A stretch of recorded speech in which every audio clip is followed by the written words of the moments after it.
እንደምታውቁት ከዛሬ 7-8 ዓመት በፊት በክቡር ጠቅላይ ሚኒስትር ዶክተር አብይ አህመድ አነሳሽነት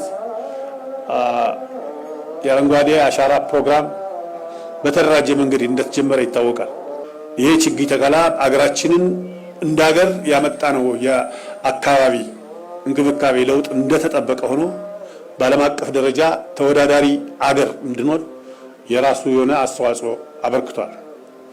በዚህ መሰረት በየዓመቱ የሚከናወነው የኮፕ 32 ጉባኤ አዘጋጅ ሁና ስትመረጥ ኢትዮጵያ በአረንጓዴ አሻራ ያመጣነው ለውጥ ያበረከተልን ትልቅ ስጦታ መሆኑን መገንዘብ ያስፈልጋል። በኮፕ 32 አዲስ አበባ ከተማ የዛሬ ኦልሞስት 2027 በፈረንጆች አቆጣጠር ከ70 እስከ 80 ሺህ የሚጠጉ እንግዶች ታስተናግዳለች።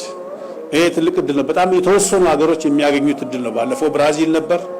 ከብራዚል አሁን በሚቀጥለው ጊዜ ሌላ ሀገር ተከናውኖ በሚቀጥለው አዲስ አበባ ታከናውናለች ማለት ነው። ስለዚህ አዲስ አበባ ለዚህ ትልቅ ጉባኤ መመረጧ በስራችን የተገኘ አዲስ አበባ ከተማ እንደ ከተማ ኢትዮጵያ እንደ ሀገር ባደረገችው አስተዋጽኦ ስለሆነ ይህን ልንኮራበት ይገባል።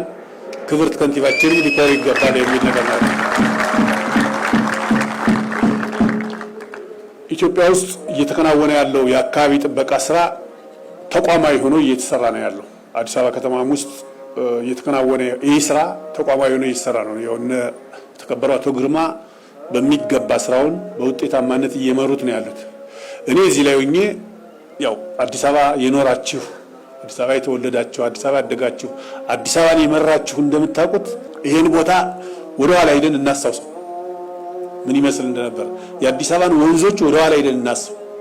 ስለዚህ የአዲስ አበባ ከተማ አመራር በአዲስ አበባ ከተሞች ላይ ያከናወነው ትርጉም ያለው የልማት ስራ እውነት ለመናገር ለሀገራችን ብቻ ሳይሆን ለአፍሪካ ተምሳሌት፣ ሀገራችንን ሊያዩ የሚመጡ ጎብኚዎች፣ ሀገራችን በተለያየ ስብሰባ ምክንያት የሚመጡ ኢንተርናሽናል ዓለም አቀፍ ሰዎች የሚሰጡት ምስክርነት ይሄ ነው። ስለዚህ ይሄ የስራ ውጤት ነው። ይሄ ክብርት ከንቲባና እርስዎ የሚመሩት ከፍተኛ አመራር፣ ምክትል ከንቲባዎች፣ ካቢኔው፣ የክፍለ ከተማ አመራሮች ታየርለስ ያለ ድካም ለህዝብ ራስን በመስጠት የመጣ ውጤት ነው። ዝም ብሎ የመጣ አዲስ አበባ ትላንትም ነበረች፣ የዛሬ 30 ዓመትም ነበረች፣ የዛሬ 40 ዓመትም ነበረች። ነገር ግን አዲስ አበባ ላይ የመጣ ያለው ለውጥ ለምን መጣ ብሎ ማየት ተገቢ ነው። ስለዚህ አመራሮቻችን ከተማችንን ተወዳዳሪ በማድረግ በኩል ላደረጋችሁት አስተዋጽኦ፣ ላደረጋችሁት እንቅስቃሴ፣ ለከፈላችሁት መስዋዕትነት በእኔና በምክር ቤቱ በፌዴሬሽን ምክር ቤት ስም እጅግ ታላቅ ክብር ልሰጣችሁ እፈልጋለሁ። አመሰግናችኋለሁ። እንግዲህ አዲስ አበባ ከተማ አሁን ተወዳዳሪ ከተማ እየሆነች ነው ያለችው። የአዲስ አበባ ከተማ ስታንዳርድ እየጠበቀ ነው ያለው። በኮሪደር ልማት በሌሎችም ልማት ስራዎቿ ከአፍሪካ ከተሞች የምትጠቀስና የምትታወቅ ከተማ ነው እየሆነች ያለችው። ይሄ ብቻ አይደለም። የአዲስ አበባ ከተማ ሰላም በየጊዜው እየተሻሻለ መጣ። ይሄን አጠናክሮ መቀጠል በጣም ጥሩ ነው ሊሆን የሚችለው። የዘንድሮ አረንጓዴ አሻራ ፕሮግራም ስንጀምር ሁሉም ሰው ዛሬ በመጀመር ደረጃ እንጀምረው እንጂ ሁሉም በየተቋማቱ ሊያከናውኑ የሚገባ ትኩረት ሊሰጠው የሚገባ ስራ ነው። እዚህ የሪል ስቴት አልሚዎች ያለው ባለሀብቶች ያላችሁ፣ ትልልቅ ተቋማት ያላችሁ፣ መስሪያ ቤት የምትመሩ ሰዎች ያላችሁ፣ ስለዚህ ለቀጣይ 30 ዓመት 40 ዓመት 50 ዓመት የሚሆን ነገር ማሳረፍ በጣም ይገባናል።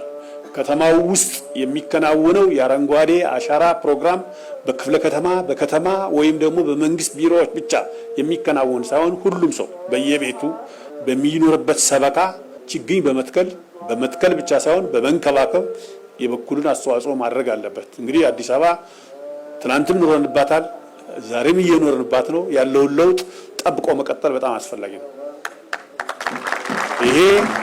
ይሄ ከእያንዳንዱ የአዲስ አበባ ከተማ ነዋሪ የሚጠበቅ ስለሆነ እየመጣ ያለውን ለውጥ ጠብቆ በሚገባ ለትውልድ ማስተላለፍ በጣም አስፈላጊ ነው። የዘንድሮ የችግኝ ተከላ ፕሮግራማችን በጣም ትልቅ ነገር ነው። ትልቅ ኢቨንት ካከናወን በኋላ የሚከናወን በመሆኑ ልዩ ያደርገዋል። የዘንድሮ 7ኛው አገራዊ ምርጫ አዲስ አበባ ከተማ ላይ በመላ አገሪቱ ያለምንም የጸጥታ ያለምንም ኮሽታ በሰላም ህዝቡ የሚፈልገውን በመረጠበት ማግስት የሚከናወን የተከላ ፕሮግራም የዘንድሮ የችግኝ ተከላ ፕሮግራም ልዩ ነው።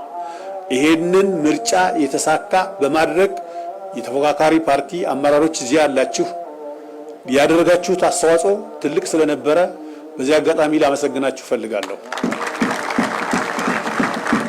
በእንደዚህ አይነት አገራዊ ፕሮግራም ላይ የበኩላችሁን አስተዋጽኦ ማድረግም እንደሚጠበቅባችሁ ሁላችሁም የተፎካካሪ ፓርቲ አመራሮች ለሀገር ነው የምንሰራው፣ ለከተማችን ነው የምንሰራው። ስለዚህ ይሄንን ኃላፊነት ይዘን መስራት መቻል አለብን። የዘንድሮ የአረንጓዴ አሻራ ፕሮግራም በዚህ በደመቀ በሞቀ መንገድ በአገር አቀፍ ደረጃ የአረንጓዴ አሻራ የጀመርነው ሳምንት አልሞላው በፍጥነት ተዘጋጅቶ ይሄንን ፕሮግራም እያካሄደ ያለው አዲስ አበባ ነው። ክልሎችም ይቀጥላሉ ብዬ አስባለሁ። ስለዚህ በዚህ መንገድ በዚህ በደመቀ ሁኔታ በተደራጀ ሁኔታ በመጀመራችሁ ምስጋና ይገባቸዋል። እንግዲህ የተከላ ፕሮግራሙ በይፋ በአዲስ አበባ ከተማ ደረጃ የተጀመረ መሆኑን አበስራለሁ። እጅግ በጣም አመሰግናለሁ።